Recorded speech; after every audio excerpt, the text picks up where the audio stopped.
বিশ্বনবী কাঁদতে কাঁদতে মাথা তুলবেন, বলবেন আল্লাহ, দুনিয়াতে সব নবীরা স্পেশাল দোয়া করেছে, আমি করি নাই, এবার আমি আমার স্পেশাল দোয়াটা করতে চাই, আপনি কবুল করবেন কিনা বলেন।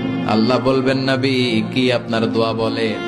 বিশ্বনবী বলবেন, আমার একটা উম্মত যার অন্তরের মধ্যে যাররা পরিমাণ ঈমান আছে, একবার আপনারে আল্লাহ বলে ডেকেছে, একবার আমি বিশ্বনবীর উপর দুরূদ পড়েছে, একবার শাহাদাতের বাণী আমার যে গুনাহগার উম্মত দুনিয়ার বুকে থেকে ঘোষণা দিয়েছে, ওই একটা উম্মত যদি জান্নাতে ঢুকতে না পারে, আপনি আমারে জান্নাতে ঢুকাতে পারবেন না।